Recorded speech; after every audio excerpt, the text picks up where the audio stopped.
बिस्मिल्लाहिर्रहमानिर्रहीम। वक़ार जागो अवाम party YouTube channel. Venezuela के सदर को जिस तरीके से गिरफ़्तार करके अमेरिका ले जाया गया है और जो उन पर मंशियात स्मगलिंग का इल्ज़ाम लगाया गया है और अमेरिका ने जिस कामयाबी से अपनी कार्रवाई मुकम्मल की है, ये देख कर वाज़ेह हो रहा है कि अमेरिका अपनी पेशकदमी जारी रखेगा। अमेरिका सदर डोनाल्ड ट्रंप साहब जो हैं वो जो भी पॉलिसी दे रहे हैं, इससे पहले वो दे रहे थे कि हमने दुनिया भर से अपनी अफवाज को वापस बुलाना है। तो आपने देखा कि अफ़गानिस्तान समेत दुनिया में बहुत सी जगहों पर जहां पर अमरीकी फ़ोर्सेस तैनात थी, वो तेज़ी से वापस अमेरिका ले जाई गई। गो कि उसके ऊपर जो है वो नेगेटिव बातें की गई कि अमेरिका को शिकस्त हो गई, लेकिन अमेरिका को कोई शिकस्त नहीं हुई थी। वो प्री प्लानिंग अपने प्लान के तहत जो है वो वापस चला गया।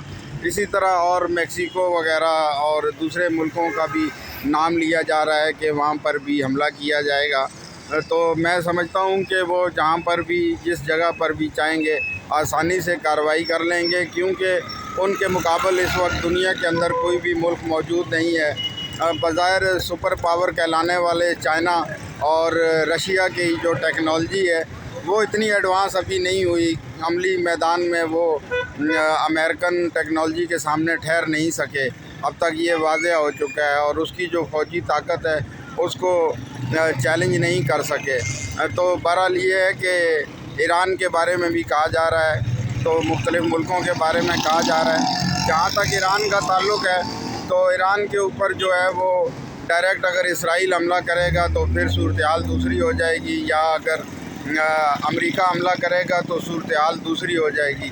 तो मेरा नहीं ख्याल कि वो डायरेक्ट हमला करें, क्योंकि ईरान के अंदर बहुत ज़्यादा इस वक्त मुज़ाहरे जारी हैं और हुकूमत मुश्किलात का शिकार है और मुज़ाहरीन जो हैं वो सख्त मुश्तइल हैं। लेकिन बहरहाल इस बात के इम्कानात बहुत ही कम हैं कि इसराइल जो है वो या अमेरिका डायरेक्ट इंटरफेरेंस करेगा या कोई हमला करेगा। गो कि डोनाल्ड ट्रंप साहब उनको वार्निंग ज़रूर दे रहे हैं, लेकिन वार्निंग की हद तक ये बात रहेगी, और जब भी कोई तब्दीली ईरान में आएगी तो वो अंदरून मुल्क से ही आएगी।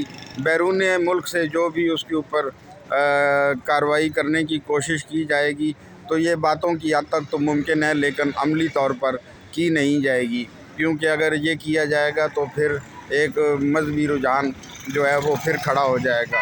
लिहाजा अमेरिका की पेशकदमी जारी है। ईरान के अंदर जो कुछ हो रहा है वो उसका अंदरूनी मामला है, उसके अंदर बैरूनी मुदाखलत का कोई चांस नहीं है। पाकिस्तान हमेशा के लिए जिंदाबाद।